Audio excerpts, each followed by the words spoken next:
वक्त की बड़ी खबर। सोचिए कि क्या हो कि किसी को अगर आजादी की सांस मिले और उसकी सांसों में सांसत ला दी जाए। तो बिल्कुल ऐसा ही आशीष मिश्रा के साथ हो रहा है। क्यों हो रहा है? क्योंकि हिंसा मामले में आरोपी आशीष मिश्रा की जमानत को चुनौती दे दी गई है। सुप्रीम कोर्ट में चुनौती मिली है। आशीष मिश्रा की जमानत को चुनौती। सुप्रीम कोर्ट से आरोपी आशीष मिश्रा की जमानत रद्द करने की मांग की गई है। याचिका में हाईकोर्ट की जमानत देने के फैसले पर रोक लगाने की मांग की गई है। वकील शिव कुमार त्रिपाठी और सीएस पांडा ने यह अर्जी दाखिल की है। आपको बता दें, भारतीय किसान यूनियन लगातार इस बात का जिक्र करता रहा कि हम सुप्रीम कोर्ट की दहलीज पर जाएंगे, रुकेंगे नहीं, शांत नहीं बैठेंगे। आशीष मिश्रा जिसने किसानों की छाती पर गाड़ी चढ़ाई थी, उसको छोड़ेंगे नहीं। और अब सुप्रीम कोर्ट की दहलीज पर याचिका पहुंच चुकी है। ग्राउंड जीरो का रुख करते हैं। दिल्ली से अंकुश डोभाल हमारे साथ में लाइव जुड़ चुके हैं, हमारे सहयोगी। अंकुश, क्या कुछ अपडेट है ग्राउंड जीरो से? सुप्रीम कोर्ट में याचिका दाखिल कर दी गई है और ये याचिका खुली हवा में सांसों को सांसत देगी क्या?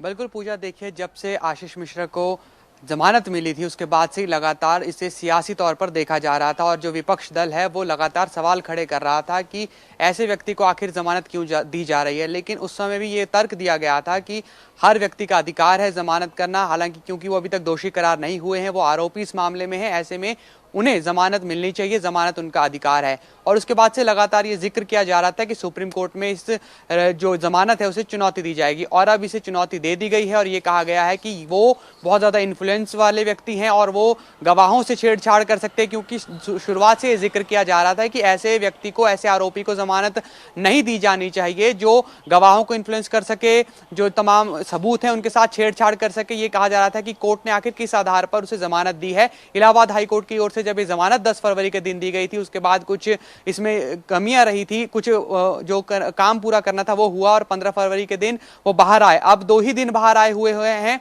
और इसके बाद ही अब लगातार जो सवाल है वो खड़े किए जा रहे हैं। अब सुप्रीम कोर्ट की दहलीज पर तमाम दर्शक मेरे ख्याल में ये भी समझना चाहेंगे कि जिस तरीके से आशीष मिश्रा को जब जमानत मिली तो उस दौरान बीकेयू यानी कि भारतीय किसान यूनियन का एक स्टैंड सामने आया। राकेश टिकैत फ्रंट फुट पर थे, उन्होंने कहा कि हम चुप नहीं बैठने वाले हैं और हम सुप्रीम कोर्ट तक पहुंचेंगे। तो क्या इस अर्जी के पीछे बीकेयू की भूमिका को हम समझ सकते हैं क्या?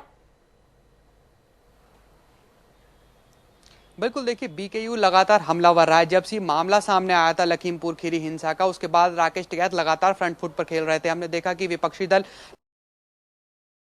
और ये कह रहे थे कि सरकार उन्हें रोक रही है। उस वक्त से ही लगातार बीकेयू फ्रंट फुट पर खेल रहा था और ये वही शिव कुमार है, अधिवक्ता शिव कुमार, जिनके कहने जब इन्होंने याचिका लगाई थी उसके बाद ही एसआईटी का गठन भी इन्हीं की याचिका पर किया गया था। और अब चूंकि ये एक बार फिर सुप्रीम कोर्ट पहुंच गए हैं जमानत याचिका को लेकर, तो कहीं ना कहीं राजनीतिक गलियारों में ये हलचल है, ये चर्चाएं की जा रही हैं। सूत्र ये बता रहे हैं कि कहीं ना कहीं बीकेयू का हाथ इसमें हो सकता है, क्योंकि बीकेयू लगातार एक बात कह रही थी कि आशीष मिश्रा को जमानत नहीं दी जानी चाहिए, क्योंकि वो राज्य गृह मंत्री के बेटे हैं, इन्फ्लुएंस वाले व्यक्ति हैं और वो पूरे पुलिस महकमे पर उनका जो है कंट्रोल कहीं ना कहीं नजर आ रहा है। यही वजह है कि उनके इस्तीफे की मांग भी, जो राज्य गृह मंत्री हैं उनके इस्तीफे की मांग भी की जा रही थी। फिलहाल यहां पर बीकेयू की भूमिका को अहम माना जा रहा है, क्योंकि ये मांग की जा रही थी बीकेयू की तरफ से कि जमानत को खारिज किया जाए, लेकिन जो पक्ष था उसने ये बात रखी कि हर आरोपी के पास ये अधिकार है कि उसे जमानत मिले, चूंकि वो जी पूजा।